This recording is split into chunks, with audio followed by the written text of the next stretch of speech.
I thought the moment Ji-Hoon put the ring on my finger, the danger would finally stop. I was wrong. Because love didn't make me safe. It made me visible. And in his world, being seen was more dangerous than being hunted. If you're just joining me, this is part 2 of my story. You can find part 1 linked in the description below. I was still staring at the diamond, letting the morning light catch the facets, when the mood in the penthouse shifted. It wasn't a noise. It was a drop in temperature. Ji-Hoon was standing by the floor-to-ceiling window, his back to me. He wasn't looking at the view of Los Angeles he owned. He was looking at his phone. He wasn't wearing his shirt yet. The scars on his back, the ones I had learned to kiss, were tense, rippling with agitation. Ji-Hoon, I whispered. He didn't turn around immediately. That was my first clue. Usually, if I even breathed his name, he was there, his eyes soft, his hands on me.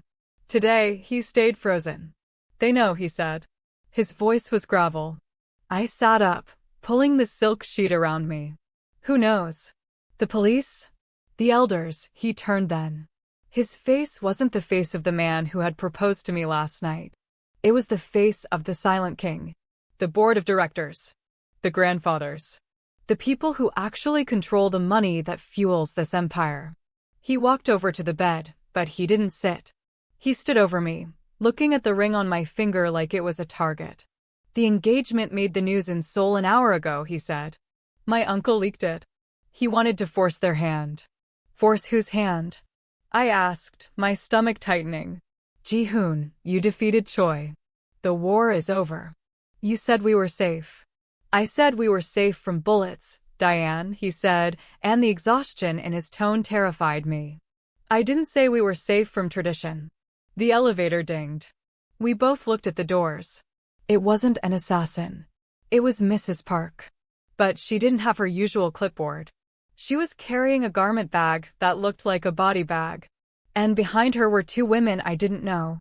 They were carrying makeup kits and hair tools. Mrs. Park? I asked. What is going on? She didn't look at me. She looked at Ji-Hoon. She bowed low. The chairman wants to see her. Noon. Sharp. Ji-Hoon cursed. A sharp Korean word that sounded violent. He ran a hand through his hair. Today? That is impossible. She isn't prepared. That is why I am here, Mrs. Park said. She finally turned to me. Her eyes were sad. Get up, Miss Hayes. We have 3 hours to make you acceptable. Acceptable. The word hung in the air like a slap. I'm not going, I said, swinging my legs out of bed. I'm not doing this. I just got engaged. I want to celebrate. I don't want to be inspected. Ji-Hoon was in front of me in a second. He dropped to his knees between my legs, his hands gripping my waist. His thumbs rubbed circles into my skin, but his grip was hard. Desperate. Diane, listen to me, he said, his dark eyes locking onto mine. The men I killed? The territory I took? That is street level. That is the dirt. The elders. They are the sky. They can freeze my accounts with a phone call. They can strip me of my title. If they reject you, I lose everything. He paused, resting his forehead against mine. And if I lose my power, I cannot protect you. If I am not the king, we are both dead within a week. Choi's remnants will come for us. I felt the blood drain from my face. The ring on my finger suddenly felt very heavy. So, I whispered, I have to impress them. No, Ji-Hoon said, pulling back to look at me. You have to survive them. The next 3 hours were a blur of torture. Mrs. Park didn't burn my clothes this time, but she might as well have. No curls, the hair stylist muttered, pulling a flat iron through my hair. Too wild. Needs to be sleek. Obedient. Cover the skin, the makeup artist said, applying a foundation that felt heavy and suffocating. Too much glow. Needs to look matte. Seriously. Mrs. Park handed me the dress. It wasn't a hanbok, but it wasn't American fashion either. It was a high-necked, long-sleeved dress in a pale, dusty pink. It was beautiful, expensive, and completely sexless. It hid my curves. It hid my skin. It hid me. When I looked in the mirror, I didn't see Diane Hayes, the girl who accidentally sent a drunk text. I saw a doll. A porcelain figure ready to be placed on a shelf. Mrs. Park stood behind me. She adjusted the collar. "Do not speak unless they ask you a direct question," she instructed softly. "Do not eat until the chairman lifts his spoon. Do not make eye contact with the women. They will see it as aggression." "Who are these people?" I asked, feeling like I couldn't breathe. "They are the guardians of the bloodline," Mrs. Park said. She met my eyes in the mirror. "And they do not like outsiders." When I walked out into the living room, Ji-Hoon was waiting. He was wearing a suit I had never seen before. Charcoal gray. Three-piece. Severe. He looked like a statue. He looked up. His eyes widened slightly. For a second, I saw the heat, the desire he usually looked at me with. But he clamped it down instantly. "Perfect," he said. But it sounded like he was talking about a weapon, not a fiancé. The car ride was silent. Ji-Hoon held my hand, but he didn't caress it. He just held it, like he was checking my pulse. Like he was making sure I hadn't run away. We didn't go to a skyscraper this time. We drove out of the city, up into the hills where the houses were hidden behind 12-foot gates and ivy-covered walls. This was old money. The kind of money that didn't need to show off. We pulled up to a massive estate that looked more like a temple than a house. The landscaping was manicured to within an inch of its life. Not a leaf was out of place. "Remember," Ji-Hoon said as the car stopped. "You are mine. No matter what they say. No matter how they look at you. You are mine." "Is that supposed to comfort me?" I asked, my voice trembling. He squeezed my hand. "It is the only truth that matters." The doors opened. We walked in. The room smelled of incense and old paper. It was a long, low dining room with a table that seemed to stretch for miles. Sitting at the far end were 5 men and 2 women. They were old. Their faces were lined with decades of power and judgment. In the center sat the chairman. He had silver hair and eyes that looked exactly like Ji-Hoon's, minus the warmth. We walked toward them. My heels clicked on the hardwood floor. Click, click, click. It sounded like a countdown. We stopped 10 feet from the table. Ji-Hoon bowed low. A perfect 90-degree angle. "Grandfather," he said. "Elders." I bowed too, just like Mrs. Park had taught me. I held it until my back ached. "Rise," the chairman said. His voice was like dry leaves being crushed. We stood up. The chairman didn't look at Ji-Hoon. He looked at me. He didn't blink. He scanned me from my straightened hair to my sensible heels. It wasn't a look of curiosity. It was a look of assessment. Like I was a horse he was considering buying, but he already suspected I had a limp. "So," the chairman said, switching to English. His accent was thick, deliberate. "This is the confusion." "This is my fiancé," Ji-Hoon corrected, his voice respectful but firm. "Diane Hayes." Hayes, one of the women to the left muttered. She took a sip of tea. "No lineage. No connections. An American commoner." "She is educated," Ji-Hoon said. "She is loyal. She stood by me when Choi attacked the distribution centers. She bandaged my wounds." "A nurse can bandage wounds," the chairman said dismissively. "A wife must build dynasties." He gestured to the empty chairs. "Sit." We sat. The tension was thick enough to choke on. Servants appeared from nowhere, placing bowls of soup in front of us. I remembered Mrs. Park's rule. "Do not eat." "We have reviewed the file," the chairman said, picking up his spoon. "She has debt. Student loans. She works in marketing? A frivolous profession." "She is talented," Ji-Hoon said. I could feel his leg pressing against mine under the table. It was vibrating. He was angry. "She is a liability," the chairman snapped. He dropped his spoon. It clattered against the porcelain. "Ji-Hoon, you are the king. Kings do not marry for love. They marry for strength. The daughter of the Han Group is available. She has been educated in Switzerland. Her father controls the shipping routes you need." "I do not want the Han daughter," Ji-Hoon said. "I want Diane." The chairman laughed. It was a cold, wheezing sound. Want, he mocked. You speak like a child. You want a toy. But you have a responsibility to this family. To the bloodline. He leaned forward, his eyes narrowing on me. Tell me, Miss Hayes. Do you speak our language? My throat went dry. No, sir. I am learning. Do you understand our customs? I am trying to. Do you know what it means to be the wife of a man like him? The chairman interrupted, his voice rising. It means you are invisible. It means you are silent. It means you bear sons and you look the other way when he does what he must do. Can you do that? Can an American woman with a loud voice and a drunk texting habit be silent? I froze. They knew about the text. Of course they knew. I started. She is not silent, Ji-Hoon cut in. And I do not want her to be. Then you are a fool. The chairman slammed his hand on the table. The dishes rattled. You bring a foreigner into our inner sanctum. You put a ring on her finger without our permission. You insult us.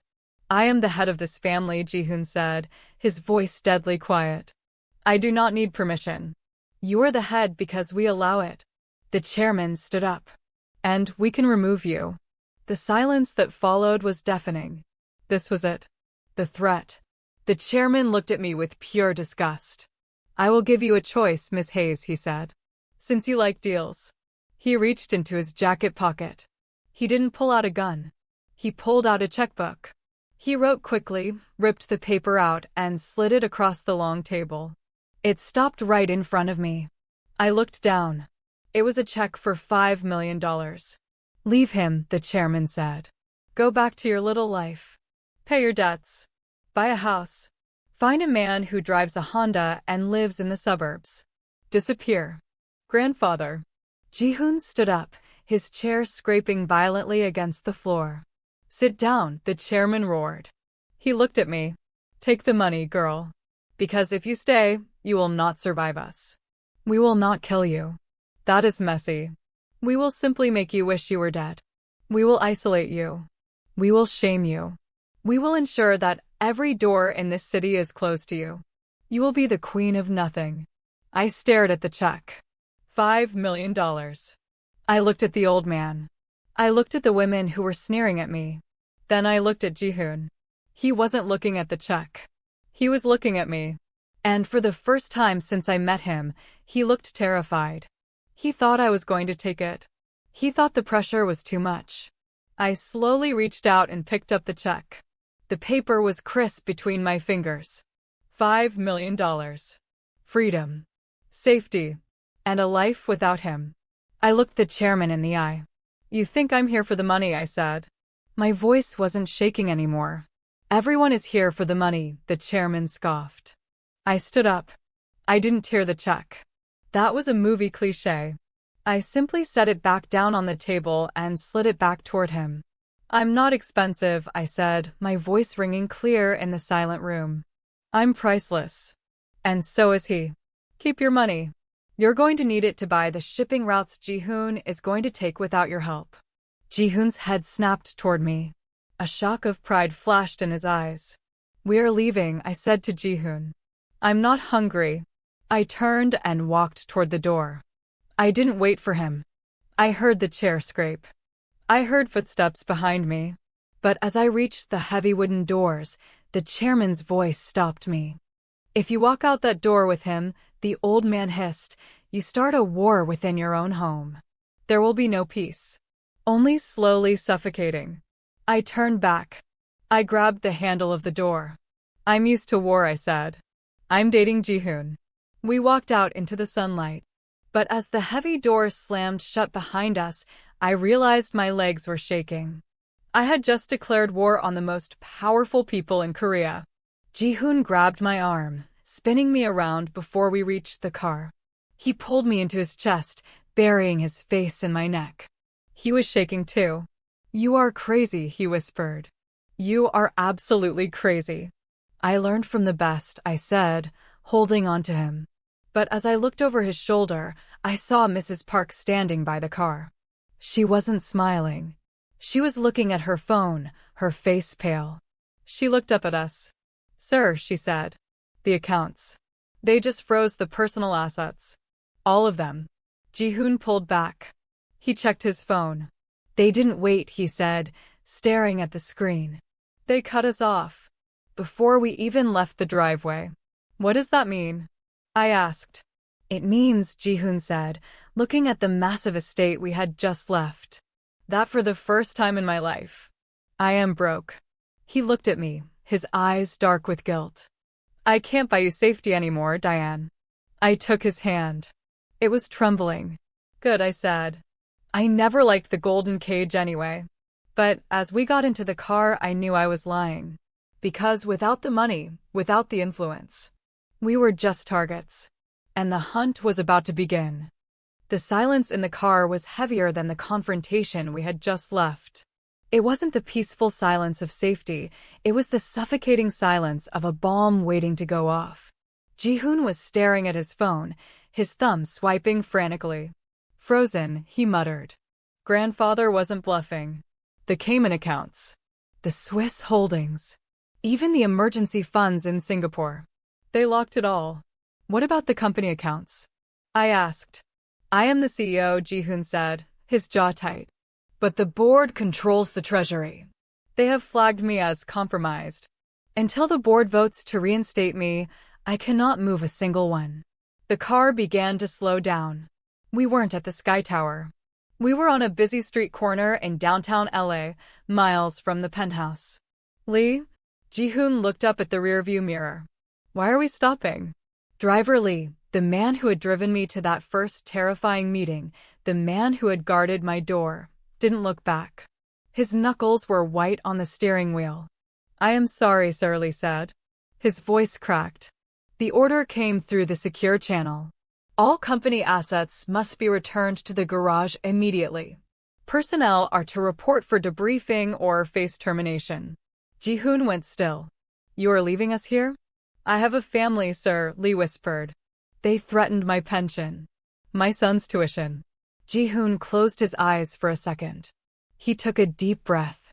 When he opened them, the anger was gone, replaced by a cold, hard acceptance. I understand, Ji-Hoon said. You have been loyal, Lee. Go. He opened the door. We stepped out onto the dirty sidewalk. The black Mercedes pulled away instantly, disappearing into the traffic. For the first time in months, we were standing on a street corner without bodyguards, without a convoy. Just a man in a three-piece suit and a woman in a designer dress, looking completely out of place among the tourists and commuters. This is dangerous, I said, scanning the crowd. Choice people, if they know you're unprotected. They know, Ji-Hoon said. He took off his suit jacket and draped it over his arm. He loosened his tie. He was trying to look less like a target, but it was impossible to hide who he was. He carried himself like royalty, even on a cracked sidewalk. We cannot go to the penthouse, he said. The keycards will be deactivated. Security will be instructed to detain us. Grandfather wants me to crawl back to him. He wants me to sleep on the street tonight, so I understand my place. We aren't sleeping on the street, I said, grabbing his hand. I have my apartment. I haven't given it up yet. My lease runs for another month. Ji-Hoon shook his head. Too obvious. It is the first place they will look. And it is not secure. If Choi sends a team, a wooden door will not stop them. He looked around, his eyes scanning the buildings, the alleys, the rooftops. He was in warlord mode. We need to go underground, he said. Come. He didn't hail a taxi. He didn't call an Uber. That would leave a digital trail. Instead, he led me into a crowded subway station. Ji-Hoon, the silent king, riding the red line. We stood in the corner of the train car. He positioned his body between me and the rest of the passengers, shielding me. People stared. We looked like we were coming from a wedding or a funeral. Where are we going? I whispered against his chest. Koreatown, he said. The old sector. Before I was the king, I was just a soldier. I kept a place. A bolt hole. Off the books. Bought with cash under a fake name 10 years ago. The family doesn't know about it. We got off at Wilshire/Vermont and walked for 6 blocks. The neighborhood changed. The shiny glass buildings faded into older, brick storefronts with peeling paint. Ji-Hoon led me into an alley behind a noodle shop that smelled of garlic and old grease. He stopped at a rusted metal door. He reached into the lining of his suit jacket, not a pocket, but a hidden seam I hadn't noticed before, and pulled out a small, flat key. He inserted it. It turned with a groan. We stepped inside. It wasn't a penthouse. It was a studio apartment the size of my old bathroom. There was a single mattress on the floor, a dusty table, and a small kitchenette. The air was stale, smelling of dust and neglect. The only light came from a small window covered by iron bars. Ji-Hoon locked the door behind us and slid 3 different deadbolts into place. He leaned his back against the door and slid down until he was sitting on the floor. He put his head in his hands. "Welcome to the palace," he said, his voice dripping with bitterness. I looked around the room. It was bleak, but it was safe. I walked over to him and sat down on the dusty floor. The expensive dress I was wearing pulled around me. "It has a roof," I said. "And a door that locks. That's all we need." Ji-Hoon looked up. His eyes were red-rimmed. The composure he had held in front of the elders, in front of the driver, finally cracked. "I have nothing, Diane," he whispered. "Do you understand? I cannot access my money. I cannot call my men. I cannot even buy you dinner. I am not the Silent King anymore. I am just a man in a dusty room." He reached out and touched the ring on my finger. "You should have taken the check," he said. "You could be in Paris right now. Safe." "I hate Paris," I lied. "Too many mimes." A small, choked laugh escaped his lips. I reached out and cupped his face. His skin was rough with stubble. He looked tired. Not just sleepy tired. Soul tired. "Listen to me," I said, forcing him to look at me. "You think I fell in love with the penthouse? You think I fell in love with the black card? It helps," he murmured self-deprecatingly. "It helped complicate my life," I corrected. "It almost got me kidnapped. It got me judged by a room full of fossils today." I moved closer, straddling his lap, mindless of the dust on my dress. I pulled his tie loose and threw it across the room. "I fell in love with the guy who threatened to kill a rival for looking at me," I said. "I fell in love with the guy who let me bandage him up when he was bleeding. That guy is still here. He's just broke right now." Ji-Hoon's hands came up to rest on my waist. His grip was tentative, like he wasn't sure he was allowed to touch me now that he couldn't pay for the privilege. "I will get it back," he swore. "I will rebuild. I know where the bodies are buried. I know the trade routes. I don't need the elders. I can start my own syndicate. But it will take time. It will be dangerous. We will be hunted." "Then let them hunt," I said. "We'll be ready." He looked at me with that intensity that always made my knees weak. "Why are you not afraid?" he asked. "Oh, I'm terrified," I admitted. "I'm currently wondering if we have anything to eat in this place because I'm starving. But I'm not afraid of us." Ji-Hoon surged forward, capturing my lips in a kiss that was desperate and claiming. It wasn't gentle. It was a kiss of survival. He kissed me like I was the only air in the room. He pushed me back against the dusty floorboards, his body heavy and warm over mine. For a moment, the war outside didn't exist. The frozen accounts didn't exist. There was only the friction of silk against wool, the heat of his skin, and the desperate need to prove that we were still alive. "I love you," he groaned against my neck.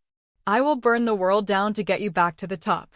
"I don't need the top," I whispered, running my hands through his hair. "Just don't let me go." "Never," he promised. We fell asleep on the bare mattress, still dressed in our formal clothes, wrapped in each other's arms. But peace in our world was always short-lived. I woke up a few hours later. It was dark outside. Ji-Hoon was still asleep, his arm thrown protectively over my waist. My stomach grumbled. We hadn't eaten since breakfast. I carefully slid out from under his arm. I needed to find water, food, something. I tiptoed to the small kitchenette. I opened the cupboards. Empty. Except for a bottle of whiskey and a single packet of instant ramen that looked 10 years old. I sighed. I checked my phone. 14 missed calls from Kayla. 3 texts from my mom. And 1 new message from an unknown number. I hesitated. I shouldn't open it. It could be a tracker. But curiosity won. I opened the text. It was a picture. A picture of me and Ji-Hoon entering the alleyway 3 hours ago. Taken from a rooftop across the street. My blood ran cold. The text below the picture was short. The prince has lost his castle. Now the wolves come to eat. I looked at the sleeping man on the mattress. We weren't safe. They had found us already. I wasn't the girlfriend of a billionaire anymore. I was the wife of a fugitive. I turned off my phone and removed the SIM card, my hands shaking. I couldn't wake him up. Not yet. He needed sleep. But tomorrow. Tomorrow we had to stop running. If we had no money and no army, we needed something else. We needed leverage. And I remembered something. The text. The accidental text that started it all. Ji-Hoon had said his lieutenants saw it. That they gossiped. But there was someone else who saw everything. Someone who managed the servers. Someone Mrs. Park had mentioned once in passing. The ghost. The hacker who scrubbed Ji-Hoon's digital footprint. If the elders froze the money using the banks, maybe we didn't need the banks. Maybe we just needed the codes. I looked at the instant ramen. Okay, Diane, I whispered to myself. Time to stop being the damsel. I started boiling water. The war wasn't over. And this time, I wasn't just a prize to be won. I was going to be a player. I held the cup of instant noodles in my hands, letting the warmth seep into my cold fingers. The smell of artificial beef and salt filled the tiny, dusty room. It was a smell I knew well from college dorms, but here, in this bunker with a fallen Mafia boss, it smelled like survival. Ji-Hoon stirred on the mattress. He groaned, his hand instinctively reaching out for me. When he found the empty space beside him, his eyes snapped open. He was awake and alert in a split second, a reflex born of a lifetime of sleeping with one eye open. Diane, he sat up, his hair messy, his shirt wrinkled. He looked at me standing by the kitchenette, then at the noodles in my hand. He rubbed his face. I dreamt we were in Paris. Paris is overrated, I said softly, walking over to him. Here. Breakfast of champions. I handed him the cup. He took it, staring at the steaming broth with a mix of confusion and gratitude.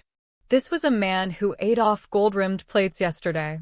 Today, he was blowing on cheap noodles in the basement. He took a sip, grimacing slightly at the taste, then took a bigger gulp. He was starving. Watching him eat with such basic, raw hunger made my chest ache. He wasn't the silent king right now. He was just a man. We need to talk, I said, my voice steady. Ji-Hoon set the cup down. About our next move? I have been thinking. There is an old associate in Busan who owes me a favor. If we can get to the coast. No, I cut him off. I sat down next to him and pulled my phone out of my pocket. I hesitated for a second, then turned the screen toward him. We don't have time for Busan. Look. Ji-Hoon looked at the photo of us entering the alley. He read the text. The prince has lost his castle. Now the wolves come to eat. His jaw tightened until I thought his teeth might crack. The temperature in the room seemed to drop 10 degrees. When did you get this? 20 minutes ago, I said. They know where we are, Ji-Hoon. This safe house, it's compromised. Ji-Hoon stood up instantly. He didn't say a word. He grabbed his suit jacket and checked the hidden pocket. Empty. No gun. He cursed under his breath. We leave now, he commanded. Leave the food. Leave everything. And where? I asked, standing up to meet him. They are watching the streets. They have eyes everywhere. If we run, we're just foxes waiting to be shot. We do not have a choice, he snapped, the stress finally breaking through his composure. I cannot fight them without resources, Diane. I have no army. I have no weapons. You have me, I said. He stopped. He looked at me, his eyes wild and desperate. You are the one I am trying to save.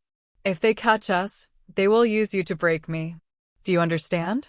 They won't just kill you. They will take their time. Then we stop running, I said, stepping into his space. I grabbed the lapels of his ruined suit. We stopped playing defense. You said the elders care about one thing, the family legacy. The bloodline. Yes, he breathed, his hands coming up to grip my arms. And money. They care about money. Okay, I said, my mind racing. So we take it away. I told you, the accounts are frozen.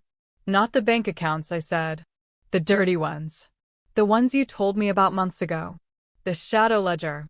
You said every transaction, every bribe, every illegal deal the elders made in the last 20 years is recorded somewhere. Ji-Hoon froze. His grip on my arms tightened. How do you remember that? I listen, I said. You told me the elders keep a digital insurance policy. A ledger that could send them all to prison for life if it was leaked. The shadow ledger exists, Ji-Hoon admitted, his voice dropping to a whisper. But I don't have it. The chairman doesn't have it. Who has it? Ji-Hoon looked away. A shadow passed over his face, regret maybe? Or shame. The ghost, he said. The hacker? I asked. The one who scrubs your phone? No, Ji-Hoon shook his head. The ghost isn't just a hacker. She is. She was my sister's best friend. Her name is Yuna. She built the family's cybersecurity. She knows where every skeleton is buried. Okay, I said. So we call Yuna. We get her to give us the ledger. We use it to blackmail the elders into backing off. It is not that simple, Ji-Hoon said, pulling away from me. He paced the small room. I exiled her, Diane. 3 years ago. She tried to expose the family's human trafficking ring, a sector I shut down later, but at the time, the elders wanted her dead. I saved her life by banishing her. I told her if I ever saw her face again, I would kill her myself. I stared at him. The complexity of his past was a bottomless pit. So, I said slowly, we need to ask for help from a woman who hates you, who holds the keys to the kingdom, and whom you threatened to execute. Ji-Hoon stopped pacing. He looked at me with a dark, dangerous smirk. Sounds like a bad idea, doesn't it? Terrible, I agreed. A thrill of adrenaline shot through me. Let's go find her. We slipped out of the safe house 10 minutes later. We didn't use the front door. We climbed out the back window into a narrow gap between buildings. The night air was cold and damp. The sounds of the city, sirens, laughter, traffic, felt distant, like they belonged to a different world. Ji-Hoon led the way. He moved differently now. He wasn't the CEO walking through a lobby. He was a predator moving through the jungle. He stuck to the shadows, his body tense, checking every corner before we moved. Yuna doesn't live above ground, Ji-Hoon whispered as we hurried down a side street. She operates out of an internet cafe in the basement of a karaoke bar on 6th Street. If she is still there. And if she's not? Then we are dead, he said simply. We walked for 20 minutes. My heels were blistering my feet, but I didn't complain. I couldn't. We reached a nondescript building with a flickering neon sign that read Starlight Noribang. Ji-Hoon stopped. He pulled me into the alcove of a closed shop next door. Listen to me, he said, his face inches from mine. Yuna is dangerous. Not physically. But she can ruin a life with a keystroke. She will be angry. Let me do the talking. I thought I was the negotiator, I whispered. Not with her, he said. He kissed me hard, a quick, fierce pressure on my lips. Stay behind me. We walked down the stairs. The air got thicker, smelling of stale cigarette smoke and ozone. We pushed through a heavy door into a room filled with the blue glow of computer monitors. It was a PC bang, a gaming cafe. Rows of young men were shouting into headsets, playing League of Legends and Valorant. Nobody looked up. Ji-Hoon walked straight to the back, past the gamers, to a door marked Staff Only. He didn't knock. He kicked it open. The room inside was freezing. It was filled with servers, the hum of cooling fans drowning out the noise from the cafe. Sitting in a swivel chair, surrounded by 4 curved monitors, was a woman. She had short, purple-dyed hair and was wearing an oversized hoodie. She was eating a lollipop. She spun around. She didn't look surprised. She looked bored. Took you long enough, Your Highness, she said. Her English was perfect, laced with sarcasm. Ji-Hoon stepped into the room, pulling me in with him. He closed the door. Yuna, he nodded. I saw the news, Yuna said, spinning her lollipop stick. Frozen assets. Disowned by the elders. Embarrassing, really. I thought you were smarter than that. She looked at me. Her eyes narrowed. And this must be the reason. The American girl. We need the ledger, Yuna, Ji-Hoon said, cutting to the chase. Yuna laughed. It was a sharp, digital sound. The ledger? You want the nuclear codes? You exiled me, Ji-Hoon. You took my life away. Why should I help you? Because I stepped out from behind Ji-Hoon. Ji-Hoon tried to stop me, but I pushed his hand away. Because if the elders win, I said, looking Yuna in the eye, they don't just crush us. They restart the trafficking ring you tried to stop. They bring back the old ways. Ji-Hoon shut that down. But the chairman? He'll burn this city to the ground for profit. Yuna stopped spinning her chair. She looked at me, really looked at me. You have a mouth on you, she noted. I've been told, I said. Yuna sighed. She turned back to her screens. Her fingers flew across the mechanical keyboard, a blur of motion. I can't give you the ledger, she said. Why not? Ji-Hoon demanded. Because it's encrypted with a biometric key, Yuna said. I have the file. But I can't open it. Only the chairman can open it. Then it is useless, Ji-Hoon groaned, leaning against the server rack. Not useless, Yuna said. She hit the final key. A map appeared on the big screen. A red dot was blinking. The ledger is useless without the key. But if you steal the physical drive from the main server, you can trigger a failsafe. It will auto-publish everything to the press if it's disconnected from the network. Steal the drive. I asked. Where is it?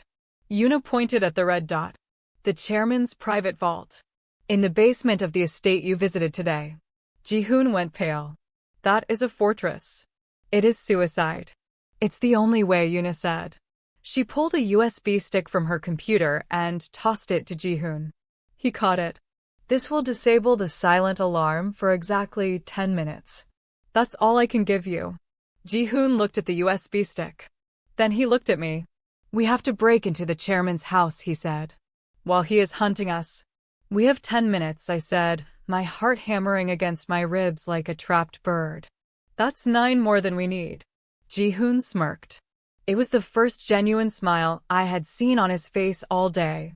It was the smile of the devil realizing he had nothing left to lose. You really are dangerous, Diane Hayes. Let's go rob a bank, I said. As we turned to leave, Yuna called out. Hey! We looked back.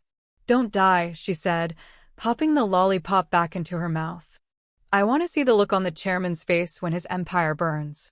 We walked back out into the night. The rain had started to fall, a light mist that made the neon lights of Koreatown blur and bleed. We had no money. We had no army. But we had a plan. And we had 10 minutes to end a war that had lasted for generations. I took Ji-Hoon's hand. He squeezed it tight. We were walking straight into the lion's den. But this time, the lion wasn't the scariest thing in the dark. We were. Now, I have to ask you. If you were in my shoes, standing in the rain with a fallen Mafia boss, would you run? Or would you break into the most dangerous house in the city just to prove a point? Let me know in the comments below. And if you're rooting for us to burn it all down, hit that like button and subscribe.